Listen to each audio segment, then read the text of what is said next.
فاشلين، قلت لكم تنتبهوا، هي خطيرة، كنا رح نخسرها هلا. يلا خدوها لجوا. حاضر. يلا.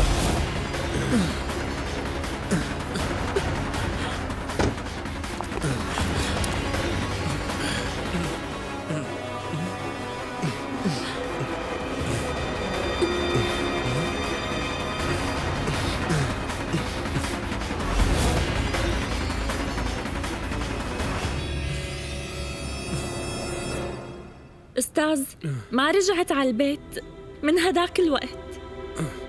أستاذ هي قالت لي سواتي أنا إنه لازم روح على الجامعة لأنه وحدة من رفقاتي رح تساعدني. أستاذ، متأكدة إنه أنوراج سبب اختفائها، ما في حدا تاني. بس الشرطة ما عندها أي دليل، وكمان أنوراج بيكون شخص كتير ذكي. هو راح اشترى مذكرة رسمية بس لحتى ما نقدر نعمل شي. ما حاسمح لأنوراج يأذي ماهي. اهدى أستاذ، لازم اهدى شوي. لا أستاذ أنت شو عم تعمل؟ ما بصير. ساعدونا. بترجاك خلص شو سمحتي تسوي؟ بدي روح، لازم روح هلا. شو عم تعملوا يا أستاذ؟ بدي روح أنقذ ماهي. أستاذ شو اللي عم تعملوا أنت؟ اسمعني، انت عملت عملية حساسة ولازم ترتاح. إذا أنت ما بتسمع الكلمة نحن رح نضطر نخدرك للمرة الثانية. حياة بنتي ماهي اهدى يا بخطر هلا، أستاذ. وأنا ما عم ساوي شيء. ما رح يصير لها شي لماهي، هي أكيد رح ترجع لنا، بس لو سمحت أنت اهدى شوي. يا أستاذ بترجاك لا تخاف عليها، بوعدك رح نلاقيها. ما رح يصير لها شي. أمي أنت خليكي معه هون، أنا هلأ رح حاول أتواصل مع السيد كورانا. أكيد رح نلاقي طريقة لنرجع ماهي. رح أعمل كل شي بقدر عليه. أنا رح لاقي ماهي لو حتى شو ما صار.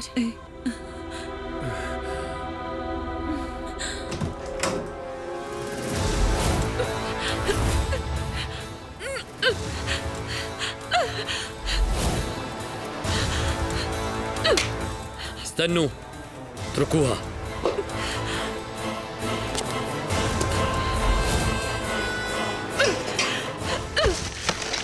افتحوا هذا الباب.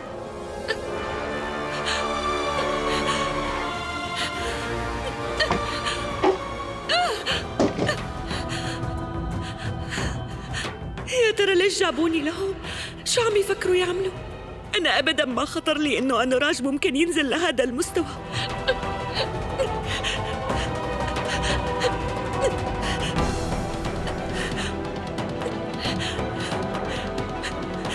بس إذا كانوا هدول الناس رجاله لأنوراج، طيب هو ليش ما مبين؟ ليش عم يتخبى مني؟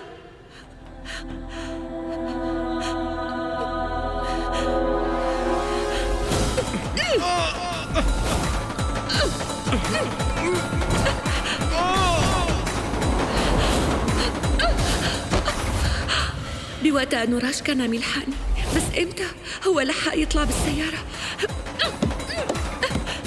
افتحوا لي، يلا اتركوني روح من هون. ماما كيفك؟ المي كل شي هون تمام. أمي ما قلت لك إني ما رح خيب لك أملك؟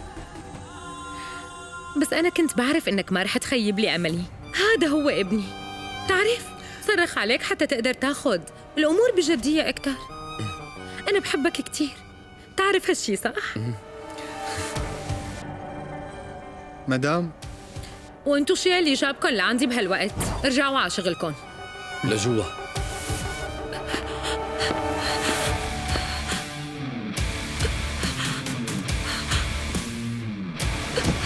انتوا شو بدكم؟ شو بدكم مني؟ لوين اخذيني؟ عفواً لو سمحت. تفضل أستاذ. يا ترى شفت لي هالبنت شي؟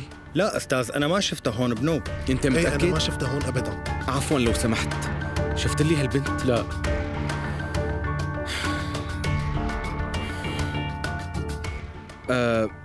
عفواً، أنت شفت لي شي هي البنت هون؟ لا أستاذ. طيب اسمع، سيارتي تعطلت، لو سمحت شوف لي العطل وصلها. تكرم عينك.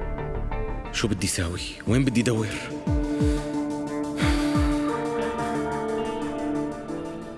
نفس هديك البنت.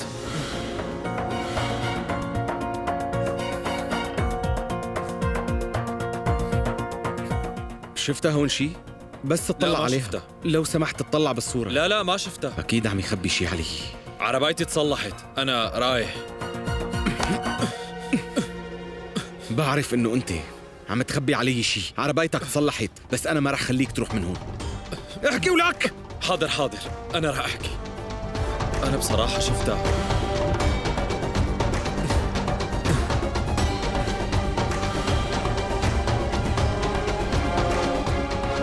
اسمعني، من أنو طريق راحوا؟ من هداك الطريق.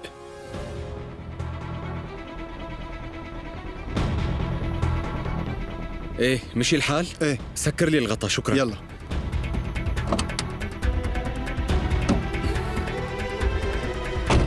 إيه ستي. انت كان لازم تضل بعيد عنا، لانه ممكن تعملنا مشاكل نحن بغنى عنا. ابني اسمعني، لا تقول لحدا شو يلي صار معك، بس لبين ما طالع ابوك من السجن واخلص. هالشي اهم من اي شي تاني بالنسبه إلي. ستي أنا خايف كتير، بتمنى ما يكون صاير شي لماهي. هلأ هي بخطر بسببي. صح أنا بدي طالع أبي، بس ما بدي خلي ماهي تعاني. انت لا تخاف من شي. هلا ابعت لي صوره إلها وانا رح دور عليها. واسمع، بدي اياك تبعت لي صوره ماهي يلي صورتها اياها لما كنت خاطفها. تعال على البيت بسرعه. حاضر.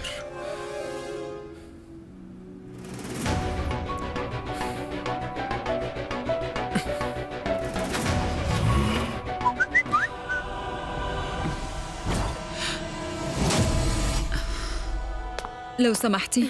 نعم. السيد شارما صار أحسن؟ صارت حالته أحسن من قبل، والشغلة رح تاخد وقت ليتعافى، بس لو سمحتي لا تخلوه يتعب حاله أكتر من هيك.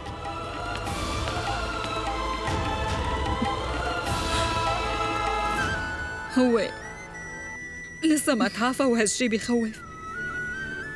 كمان ماهي راحت واختفت هيك فجأة. عن جد أنا ما عم بفهم شو هذا اللي عم يصير معنا هلأ.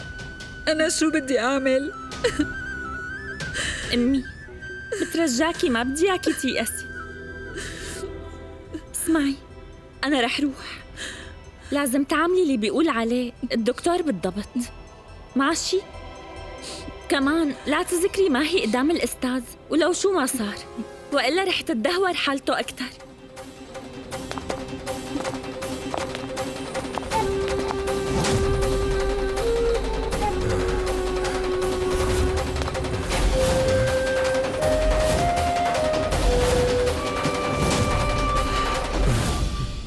السيد شارما، في حدا إجا خبرني إنك تجاوزت مرحلة الخطر، لهيك أنا هلأ فكرت إجي زورك هون بالمشفى وهنيك بالسلامة.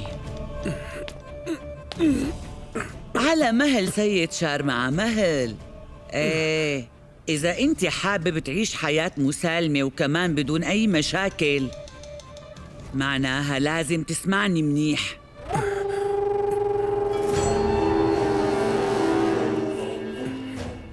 انت لازم توقع لي على هي الوراق، لانه اذا انت وقعت لي عليها رح اطلق سراح ما هي اللي متعلق فيها، واذا ما وقعت لي هي الوراق ورفضتها فيمكن ما هي تخسر حياتها وما عاد تشوفها بنوب. قصدك انت خطفتي ماهي؟ بس بدي افهم شلون قدرتي تساوي هيك شيء مؤذي، بس فهميني شلون. انت ما لازم تضيع الوقت سيد شارما، لأنك بتعرف إنه الوقت غالي كتير. لازم تعرف إنه ماهي ما معها وقت يا سيد شارما، وإذا بتروح لعند الشرطة وبتقدم شكوى فبحب خبرك إنك رح تخسر ماهي وللأبد كمان. كنت عرفاني إنه أنت ما رح تصدقني بنوب، بس أنا معي شي لازم خليك تشوفه. شوفها، اطلع على حالتها. ماهي استنى سيد شارما، رح أعطيك الوراق. تفضل. ألم. تفضل، هذا الألم.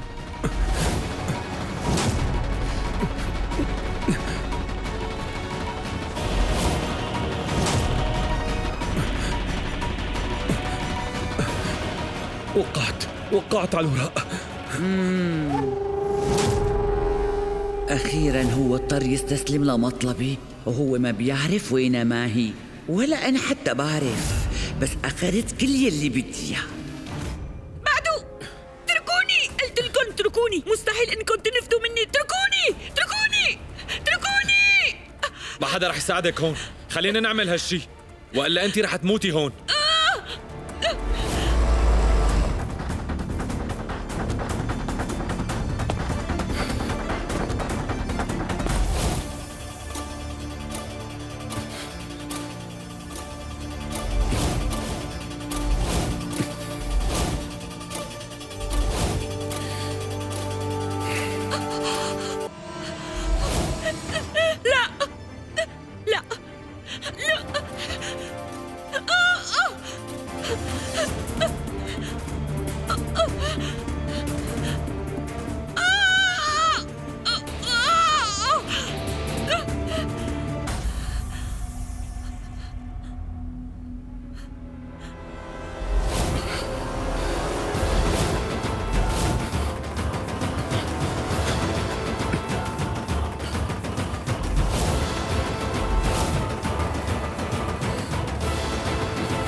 لازم تقتلها قبل ما تشيل كليتها.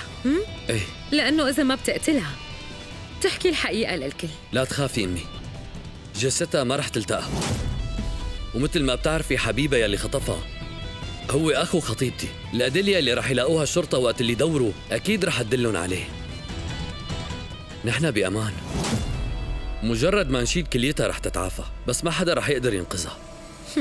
ما هي رح تكون ميتة قريباً.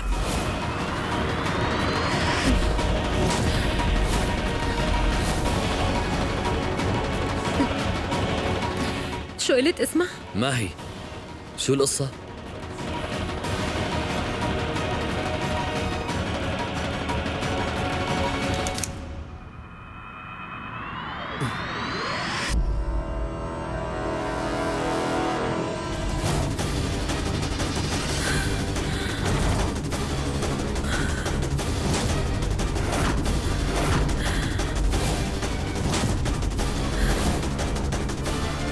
مو معقول.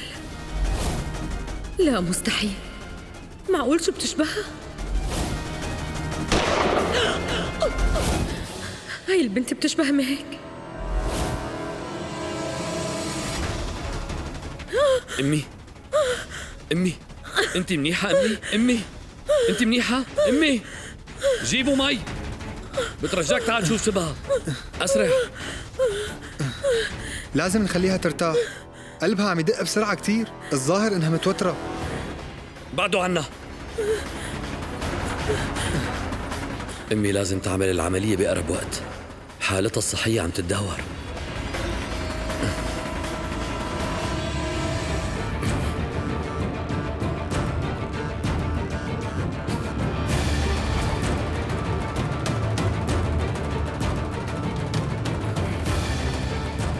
يا ترى ما هي هون؟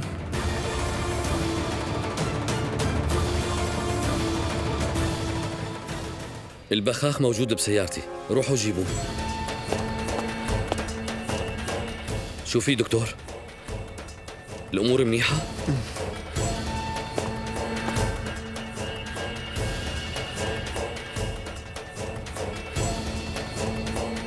شو الأدوية اللي هي بتاخدهم؟ بوصفة ولا بلا وصفة؟ رجاءً لازم شوف هالأدوية.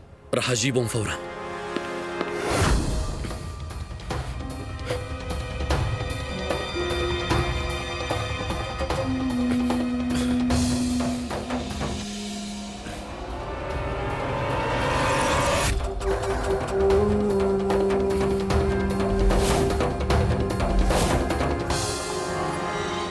ماهي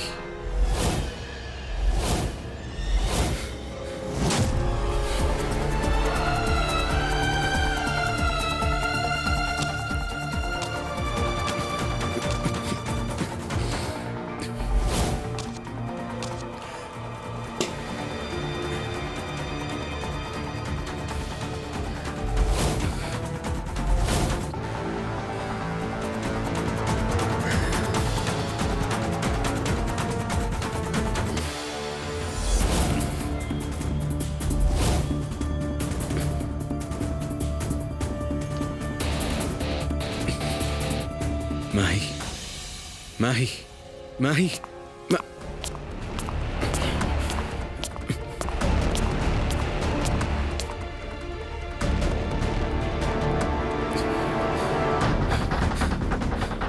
ماهي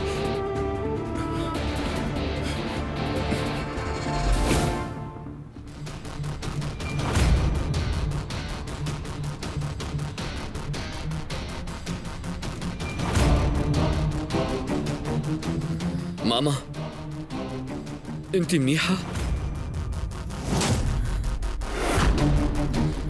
ماما، انت منيحة؟ ماما.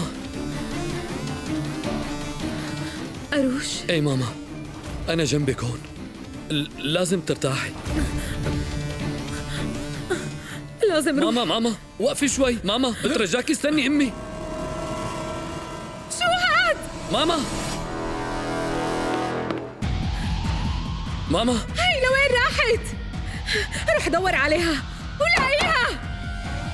روحوا دوروا عليها، نحن ما لازم نخسرها أبداً. روحوا لاقوها فورا. حاضر.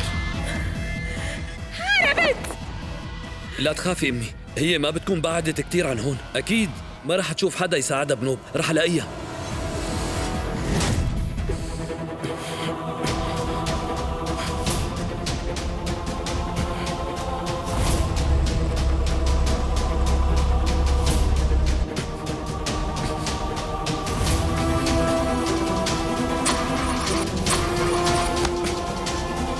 انت دور هنيك.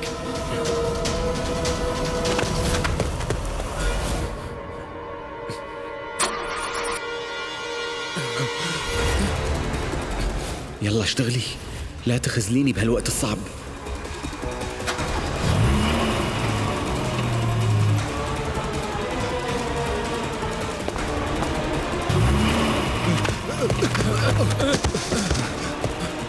خلينا نلحقه. يلا استنى.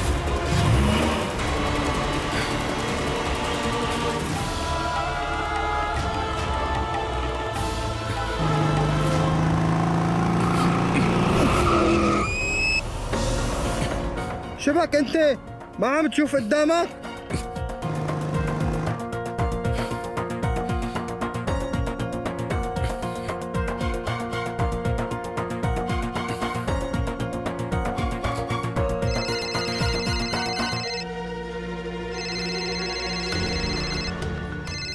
هي ستي.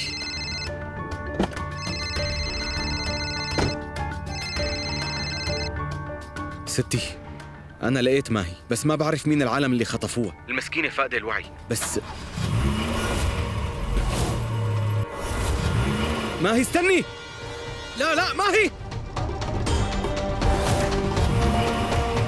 تعي لهون ماهي. ألو ستي، ماهي هربت هلأ، استعادت وعيها وراحت فورا. ستي أنا ما عم أعرف شو اللي عم يصير معها، كانت فاقدة وعيها من شوي. ستي هي بحاجة للمساعدة، بتمنى أنها ما تعمل حادث. بسيطة ابني، انت ليش خايف كتير يا أنوراج؟ وإذا هي هربت منك، عملت كل التحضيرات لطالعه لأبوه من السجن، بس انت لازم تكون بالبيت بأقرب وقت ممكن، وكمان انساها ابني. ماشي. روح. مدام لو سمحتي ارتاحي.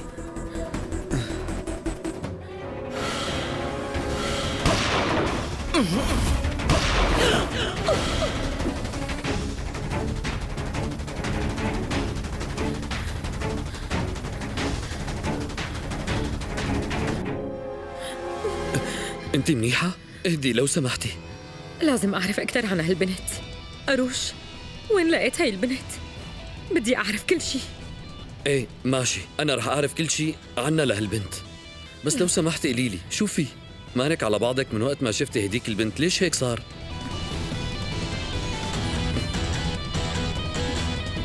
طيب ماما، أنا رح أحكي لك كل شيء بعرفه عنها. اسمها ماهي سينغ مان، هي ما عندها شيء ومن ضيعة بعيدة، وكمان هي وأخوها لسميرتي بيدرسوا بالجامعة، هي ملاكمة كمان، بس هن لا تفاهموا ولا اتفقوا.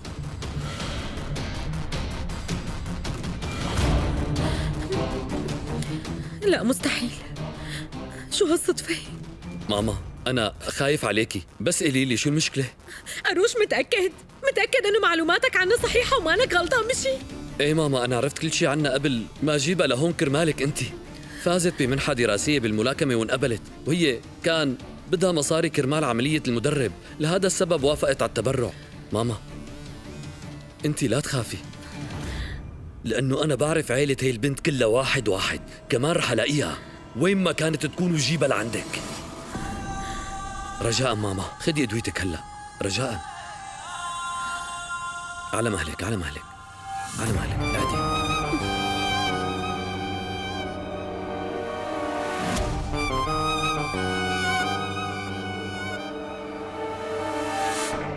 أروش، أنا ما بدي أعمل أي شيء مع هديك البنت، ماشي؟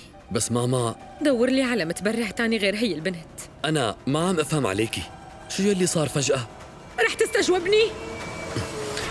تعمل بس يلي بقوله، أنا رح أخطب لك حبيبتك بأقرب وقت حتى نخلص من هي القصة بقى. رح أرجع على لندن، رح أستشير الدكاترة هنيك وعالج حالي عندهم إذا قدروا.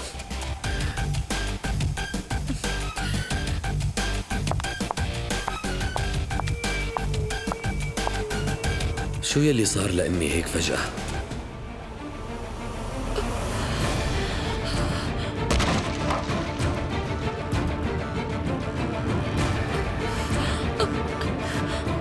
كيف هيك؟ شو صاير؟ ليش هيك؟ هنا يا جماعة.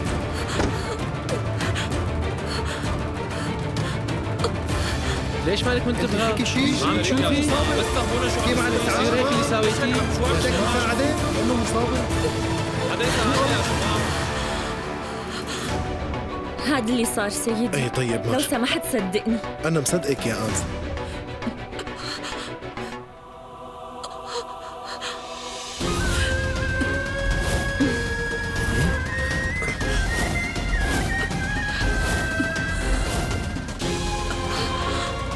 ما هي؟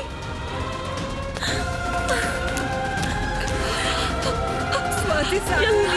انت منيحة؟ ما هي؟ سواتي ساعديني. رح تكوني بخير، ارتاحي شوي عمهلك. ما هي اصحي. ما هي سواتي، جيبي كاسة مي. يلا بدي أعرف شو اللي صاير لبنتي. ما هي اصحي. ما هي امسكي. يلا. ما هي اختي. نحن لازم ردي ناخذ علي. إفادة البنت بس أول ما تستعيد وعيها. اسمع حضرة المحقق، نحن فعلا خايفين كتير. بنتنا ماهي رجعت أخيرا، نحن مبسوطين بهذا الشيء وما بدنا أي مشاكل تانية. أنت ما فيك تفرض علينا شيء، نحن عم نشوف شغلنا. كمان لازم نحقق بهذا الموضوع ونعرف مين اللي خطف ماهي وليش خطفها وشو غايته. نحن لازم ناخذ إفادتها بس تصير منيحة. لو سمحت، شايف حالة بنتي هي مو منيحة بنوب؟ نحن رح نتصل فيك ونقول لك تجي بس أول ما تستعيد وعيها. ماشي، وأنا بتصل فيكم. سواتي يلا روحي وصليهم على الباب. ماشي امي.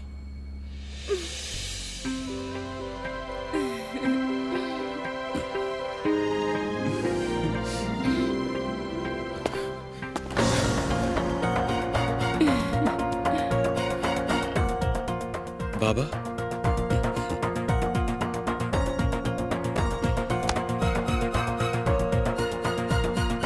تعال. أنا كنت عرفان إنه أنت ما رح تتركني بنوب ورح تعمل جهدك مشان ما ضل بالسجن مدة أطول. يمكن لهذا السبب كل رجال بيتمنى يكون عنده ولد مثلك. كنت بعرف إنك رح تطالعني. تعال. بس بابا أنا ما عملت شيء. راشمي أنت كيفك؟ رجعت بعد مدة طويلة، ما بدك تحضري لي حلو؟ ايه يلا. بنتي.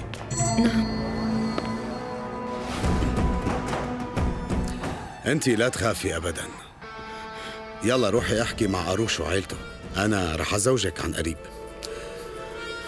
بالفترة الأخيرة عم نواجه مشاكل، لإمتى رح نضل بهذا الوضع؟ ما عاد ضيع وقت. شبك ليش عم تطلعي؟ شو ما بتوثقي فيني؟ قليلي. بعرف إنه أنت مفكرة إني ما بهتم فيكي ولا حتى بسأل عنك، بس هذا الشيء مو صح، يعني إلا ما يكون في حدود للتعبير عن المشاعر، وهلأ صار الوقت. بس فكرة إنك تتركي البيت وتروحي من هون بتزعلني كتير وبحس بالذنب تجاهك. راشمي، اليوم رح ندلل بنتي وتعملي لها الأكلات المفضلة عندها وبس. أنت رح تسأليها قبل ما تعملي أي أكلة. راضياني هلأ حبيبة قلبي؟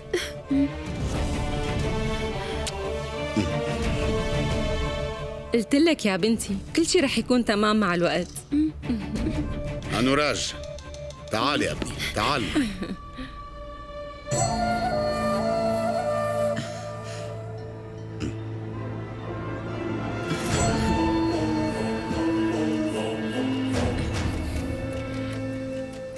كل شيء صار تمام، انت لا تخاف بنوب.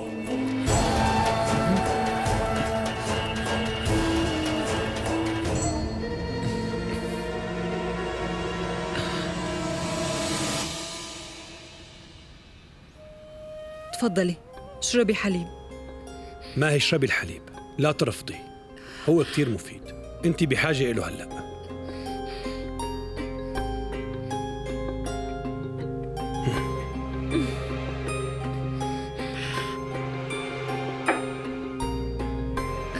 أستاذ، ما فيني أقول لك قديش مرتاحة لشوفتك بخير.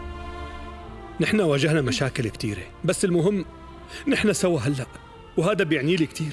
بتمنى تضلك بخير، أنا ما بدي أي شيء تاني، كل شيء تمام هلأ. لا أستاذ، مو كل شيء تمام هلأ. أختي، احكي مع الشرطة، بدي إياهم يجوا وياخذوا إفادتي. بدي أقول لهم إنه أنوراج كان واحد من هي العصابة اللي خطفتني من المستشفى. بدي أقول لهم إنه أنوراج كان واحد من الأشخاص اللي خطفوني من المستشفى.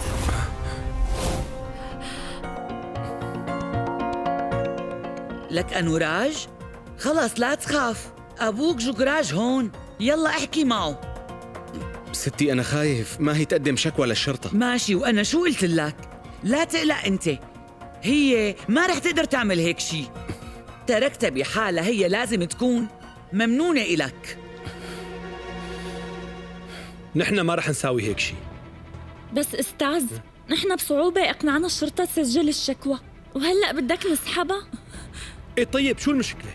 ما هي هلأ رجعت صح؟ أستاذ، أنوراج شخص خطير كتير، وهو حبسني بقفص، وهو رفع إيده علي. ما حدا فيكن بيعرف شو الشي اللي مرقت فيه. ما رح سامحه ولا حتى رح أعفي عنه. ما عندك فكرة كيف هو عاملني وكيف عذبني. بعرف كل شيء، بس كمان بعرف لو ما أنا وقعت لهم أوراق كفالة جوجراج أنت ما كنت رجعتي بنوب. هنن خطفوكي بسبب قصة كتير سخيفة، فتخيلي شو قادرين يعملوا لك. حتى أني ما كنت خايف منهم أو من اللعب معهم، بس شوفي شو عملوا فيني أنا. إذا هنن قادرين يعملوا فيني هذا الشيء، فتخيلي شو قادرين يعملوا فيكي أنت. أنوراج وجوجراج بلا رحمة وبيعملوا كل شيء، وهالشي حتى يحصلوا على اللي بدهم إياه. يعني نحن لازم نخاف ونخليهم يعملوا اللي بدهم إياه، ولازم ما نقاتلهم ولا ناخد حقنا منهم. ايه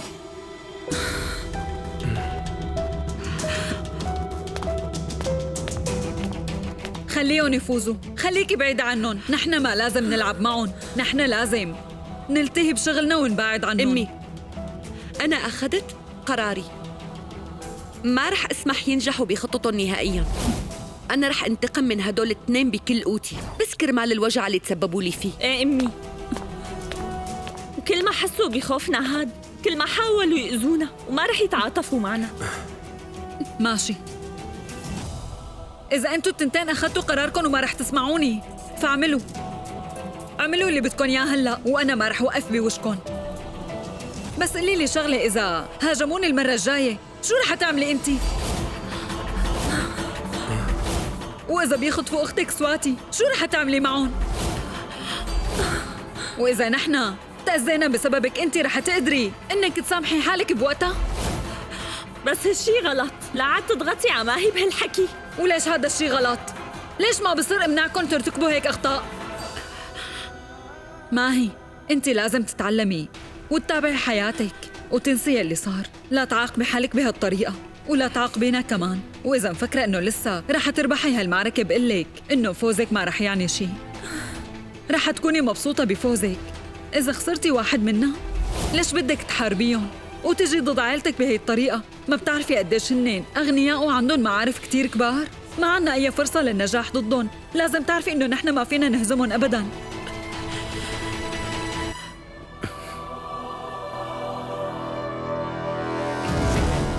قلت لك لا تخاف، خلص تصرفت. أنا قلت له يترك هالمدينة. يلا عود ابني. بس تعال عود.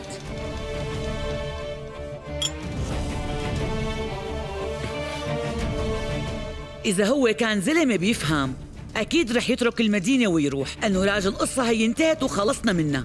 أنت لا تقلق وبس. ستي أنت واثقة بهالشي؟ ماهي، رح أسحب اسمك من الجامعة بكرة وبدنا نرجع على ضيعتك. أنا ما عاد بدي أعيش بهاي المدينة.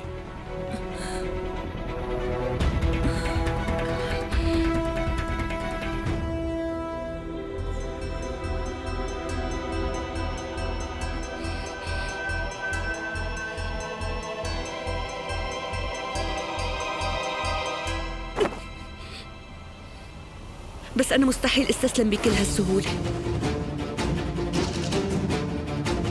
معك حق يا ماهي.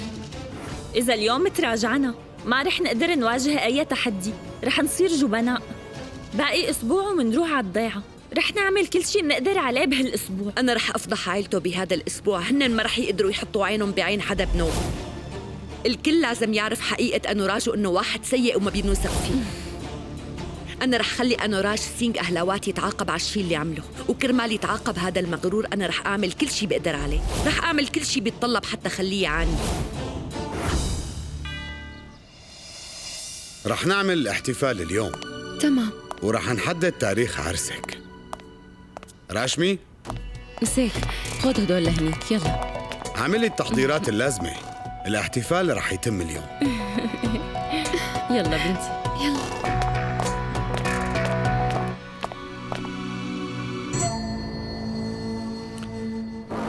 لأول مرة بتفيدنا وبتقدم لنا المساعدة. هذا يوم مهم أمي. عرفت إنه ماهي سحبت اسمها من المسابقة تبع البطولة اللي رح تصير. المديرة اتصلت فيني وقالت إنه أنوراج لازم يقود فريق الملاكمة بهاي البطولة للمرة الثالثة. بنتي رح تتزوج ورح نحدد العرس، لأنه اللي رح يصيروا بيت حماها لبنتي وخصوصاً حماتها هنن بيقدروا يساعدونا وكتير. أنوراج رح يرجع على الملاكمة لأنه أروش وأمه كمان رح يكفلونا ويعطونا مصاري كتير، ورح ناخد اللي بدنا إياه.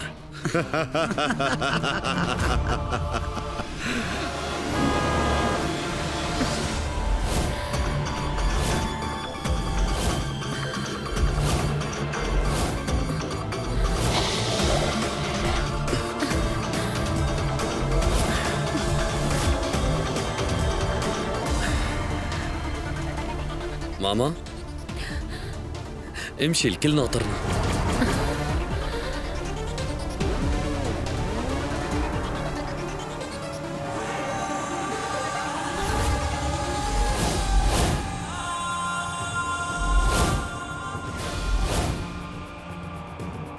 تفضلي.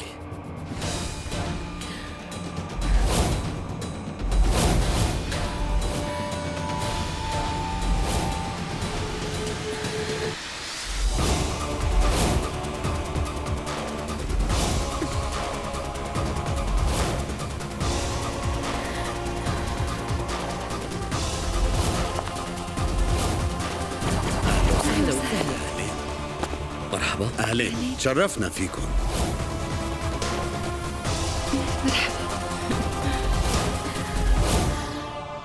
أخيراً قدرنا نلتقي ونتعرف على بعضنا، لأنه تبين إنه البيت اللي استأجرناه بيكون إلك. يمكن لو سألنا الوسيط عن صاحب البيت كنا عرفنا مين بيكون وتعرفنا على بعض أبكر، والتقينا قبل كنا كسبنا شوفتك. صح حكي مو؟ الوسيط قال لي إنه كان بدك تشتري هالبيت. ايه طبعاً صحيح. هالبيت كتير حلو وكبير وشكله رح يكون منيح لنا، لأنه نحن إجانا صهر منيح مثل أروش حتى بدون ما نتعب أو نتعذب. أنا كنت عم فكر إنه لازم نعمل الخطبة اليوم. رح تكون حفلة صغيرة. ايه طبعا بنعمل. بس وينه ابن حماية؟ نحن ما رح نشوفه؟ رح يكون هون بعد شوي، خلونا نبلش الاحتفال لبين ما يجي.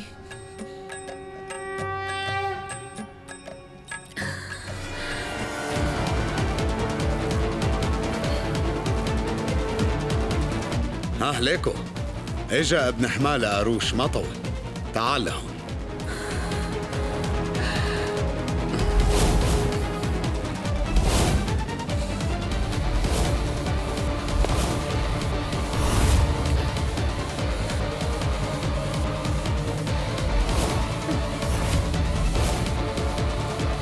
شوية لانا، أنا بحب أعرفك على ابني أنوراج سينغ أهلوات.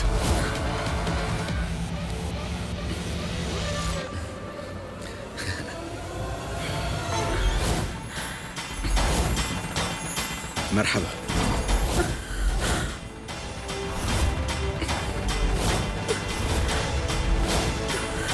يلا اطلعي من بيتي، ما عاد بدي اشوف وشك هون ابدا.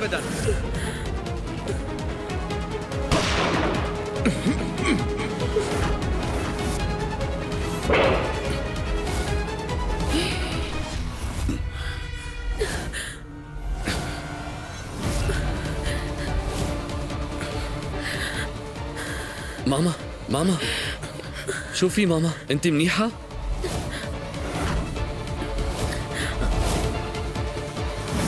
بعدك ما رح انسى. تفضلي ارتاحي. عادي ارتاحي.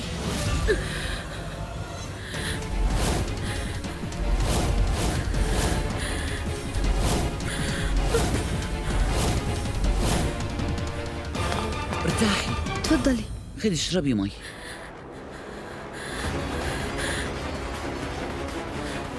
ماما هذا الدواء.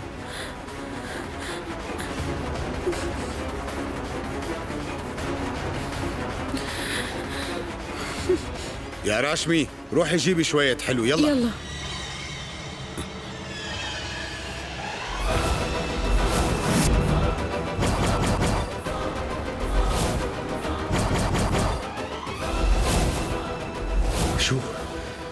شو هاد؟ ليش عم شوف هاي الشغلات؟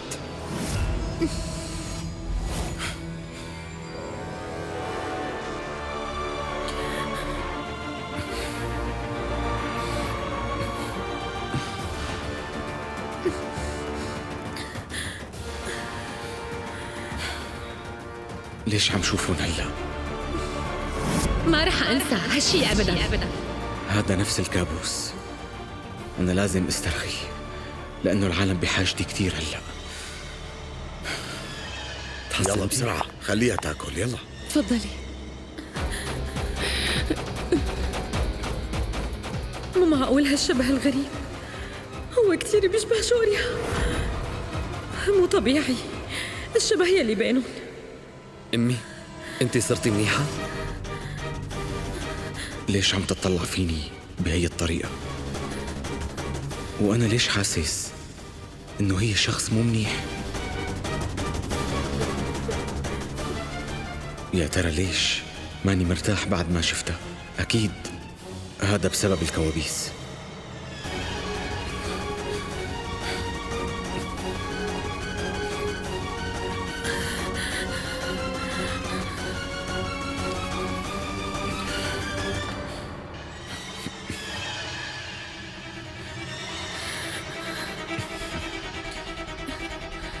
بتمنى تكوني بخير.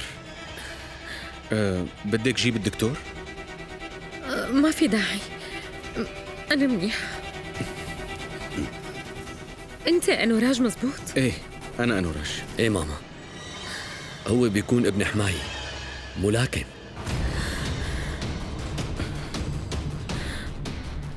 هو ابنك؟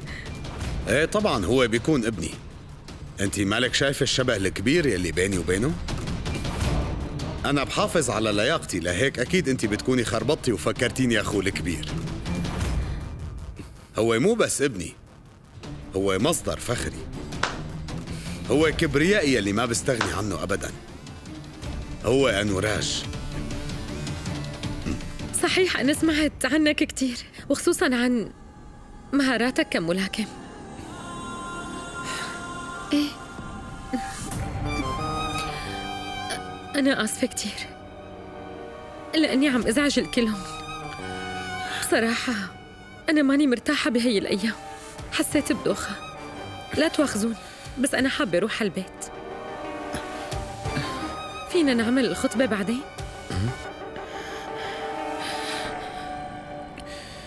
ايه اكيد، ليش لا؟ بنعملها بعدين. أنا كنت عم أقول إنه الخطبة رح تكون حفل صغير كتير، خلينا نخلص منه. ليش أنتي ما بترتاحي؟ ما رح تاخد وقت كتير. إيه بس هي بتكون خطبة ابني ولازم شارك فيها بكل محبة كمان. رح أكون بخير، بس أعطوني شوية وقت رجاءً، بس أجلوا الخطبة شوي. ماشي، مانا هالمشكلة الكبيرة. نحن رح نحدد موعد تاني. صحتك أبدأ هلأ ولا يهمك. ماشي. بالإذن.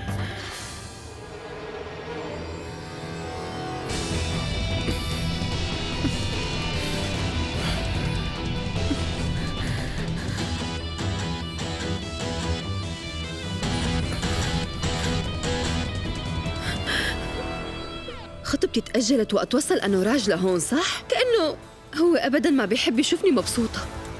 سميرتي بنتي، فكري قبل ما تقولي شي.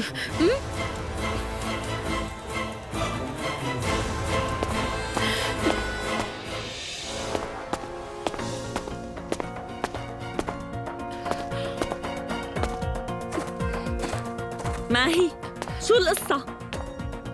ما قلتي إنه في قفص جوا؟ بس ما في أي شي هون. أنوراج هو اللي عمل هيك. واثقة إنه هاد هو المكان؟ إيه أختي، هو حبسني جوا هون. طلعت من هنيك وتخبيت بين الشجر.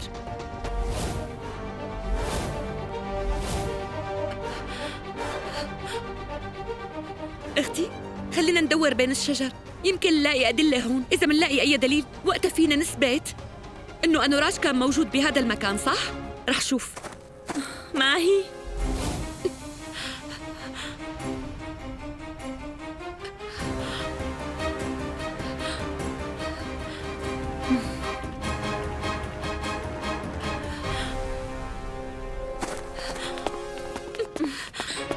ماهي، نحن حتى نقدر نمسكه بدنا أدلة ملموسة. أكيد هو عذره جاهز. كمان الشرطة عملت لنا ضجة كبيرة كرمال شكوى بسيطة. رح يعصبوا لما نبلغ عن هالشي. ومن الناحية القانونية نحن بحاجة لأدلة. بعد اللي صار مع المدرب، الشرطة بجوز تلومنا عن هذا الشي، رح يحملونا المسؤولية. المشكلة إنه المدرب وقع على هدوك الوراق بدون ما يفكر. هو تعرض للخداع من هدول الناس السيئين، ولهيك الشرطة ما رح تعبر الشكوى تبعنا لحتى نلاقي دليل ملموس وواضح. بس إذا فقير